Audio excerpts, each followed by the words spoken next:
Hello, everybody. Dave Neal here, stand-up comic, host of Bachelor Nation News. Got a good video for you here this Friday morning. Hope everyone's having a fantastic end of the work week. Is double Bachelorettes working?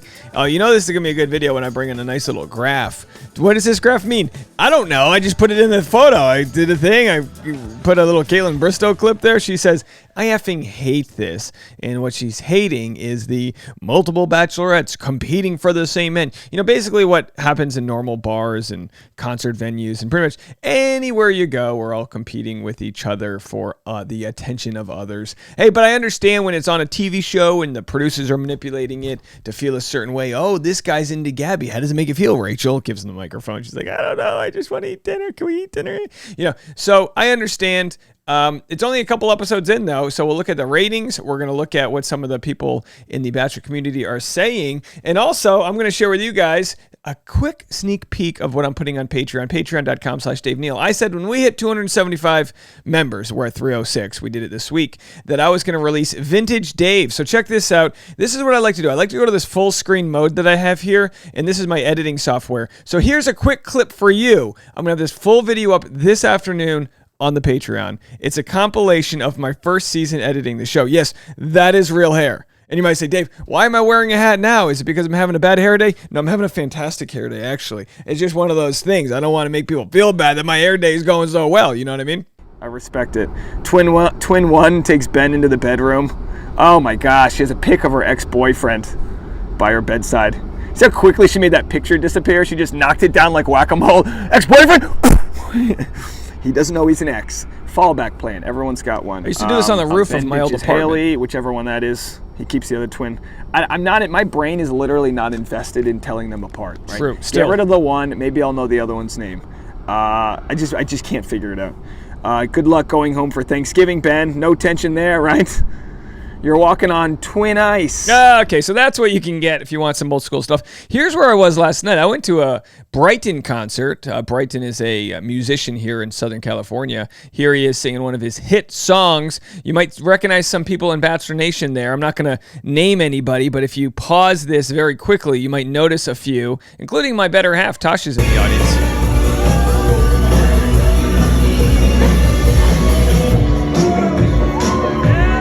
It was a fun time. We had a great time at the show. So I'm going to give this to the Patreon. I'm going to show you guys the full clips of my evening last night. Katie Thurston showed up, Tammy, a couple others. We'll talk about that more on the Patreon. I don't want to bog you guys down with this story. But look at Bright. He's just crushing it. He's got his own little, he's got the, thing going on in the background, the music, the whole thing. Had a ton of fun. Good to see him. Very great musician. Of course, we're going to be covering him a little bit more on the Patreon there. All right, so we're going to get into this story as we do. It's a little bit of a free form Friday here. Give me a second. Let's go here. Kaitlyn Bristowe says, I effing hate this regarding, of course, the two, she doesn't hate the Bachelorettes. She hates the fact that they are not exactly. I mean, look, it's hard enough to get enough screen time when there's one Bachelor or Bachelorettes. So when there's two, they're going to be split up. They're going to be going on different dates. It might strip away the essence of the show. Not that the show has much essence. Someone commented, wait, is this franchise still keeping the ratings? I just don't feel like there's anything authentic with the change-up. Yeah, Chris had a horrible point in his life and probably was taking things out on Rachel, but he was so dedicated in a father figure from the seasons I watched. What the hell are they talking about? What does that even mean? Chris taking things out on Rachel? Huh? Oh, Chris Harrison taking things out on Rachel Lindsay. Well, that's a stretch. I mean, no, Chris Harrison was defending the company point. We don't need to get into all of that. Obviously, he did a horrible job at that. Chris was their scapegoat simply because he was the one doing the interview and was basically the face of the show. Rather than make actual changes, let's just terminate him to make it seem like we are. Hey, you know what? That's a pretty logical thing that a lot of companies do. They go, we need to fire somebody, and it's not going to be me, so you fire somebody else. That's why you need equity and a good lawyer. I'm not feeling or liking this two Bachelorettes. I'm questioning. I don't care to watch the rest. Two Bachelorettes trying to find love and two former Bachelorettes hosting. Just stupid. I haven't watched since they kicked Chris off, and I will continue to not watch. Thanks so much for your input, Crystal. Really appreciate you. All right, let's see what Rhea and Fran have to say. Our favorite Rhea and Fran from Chicks in the Office. Hold on, I'm having it. It's just a sign that this whole dating both of them is not going to work. Now, I don't necessarily agree. I mean, we've only seen 2 episodes. You know, the show, the biggest problem with the show, or I shouldn't even say a problem, the biggest hurdle the show has to overcome every season is getting through the first 4 or 5 episodes, getting through the muck of men. That's right. You know, you've read Of Mice of Men. This is called Of Muck and Men. And you got to get through the magicians and twins, no offense, respectfully, to get to the princes and goblins or whoever else is, you know, whoever they're going to be into. And there's 32 plus people. They got to get down to 6 or 8. And then the show starts to get into the real feels. But so we haven't even seen that yet. I mean, find me a show find me a Bachelor or Bachelorette season in the first 2 episodes that is anything more than, you know, Speedo volleyball and Yosef pointing his finger. You know what I mean? This is it. This is what you get. And that's the you're build-up obviously going to get mad that your friend Yeah. is flirting with a guy you like, and Yeah. they all are flirting with dating each other. So it's like going to get very messy. I could tell Messi is the brand. Messi pays the bills. that the rest of the season, we're going to have a problem with how this plays out. Totally. With just how it's I handled. already am having a problem with how it's I think a lot of playing people are. I think everyone's like, we could have just went with one Bachelorette. One of them would have been great. Now we have fighting of friends, the boys, the guys thinking they're in control. Oh, okay. There's a breaking news. We found the problem. The problem is the guys have a little bit of control here. They go, "Oh, Rachel, you're gonna talk to me like that? I'm gonna go see Gabby over here. Oh, Gabby, you don't like my musk? I'm gonna go back over to Rachel."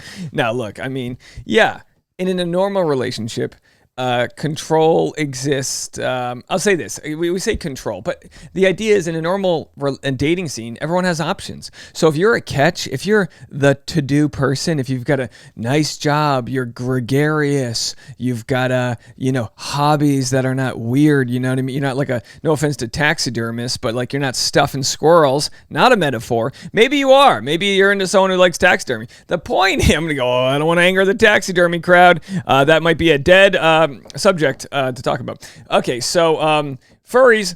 So yeah, look, I mean, yeah, it's pretty rare to think that someone would have omnipotent control, but on The Bachelor and Bachelorette, that's what it is. It's not fair. Maybe that's why it doesn't normally work out. Maybe the show's only got a 4% success rate because they're in total control. Like take Katie Thurston's season. If Katie Thurston had say Tammy was on Katie Thurston's season and they were besties, by not being the sole person who the attention is on, maybe some guys will be into Tammy, maybe some will be into Katie, but I think you'd get a more honest sort of formulation of attraction rather than if everyone's going after one. Because when everyone's going after one person, it becomes a sport. It becomes a game. And then once the game's over, once you've won, maybe that relationship and that attraction wasn't as strong as one first thought. I can't tell if I'm making sense. This might be like a genius thing, or I'm just losing my mind. I can't tell with the way the coffee's hitting me right now. And I had pasta last night, so God knows, I've fallen off the wagon. Them switching over, people getting their feelings hurt more than they originally would. So it's messy.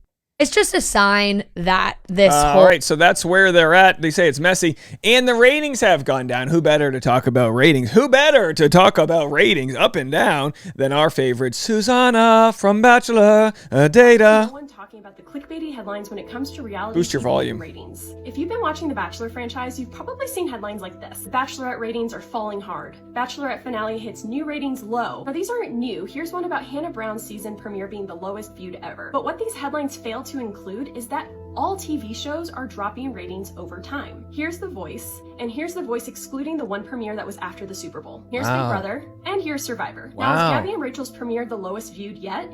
Yes, but here's some things to keep in mind. Number 1, Bachelorette is airing at a weird time of the year. True. It normally premieres in May, and summer has notoriously low ratings since people are traveling.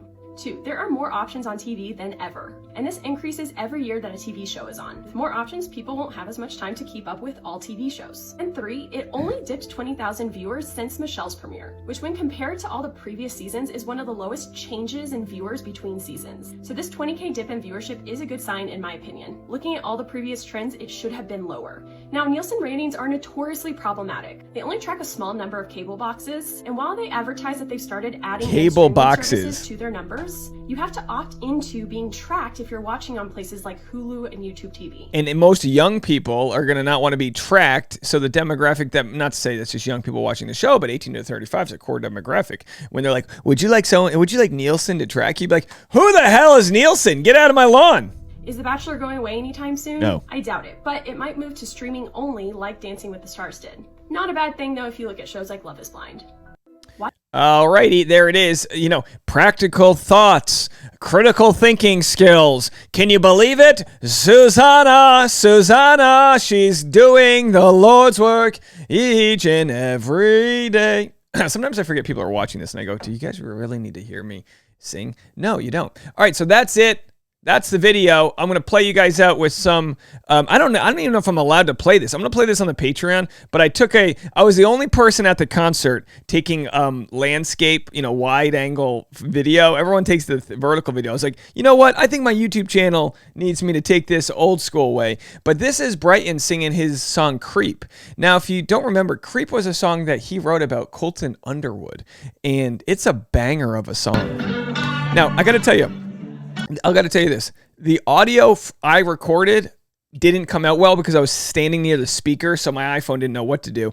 But the acoustics of this room was actually really nice. I mean, this guy rocked it. It's my favorite song. Listen to these lyrics.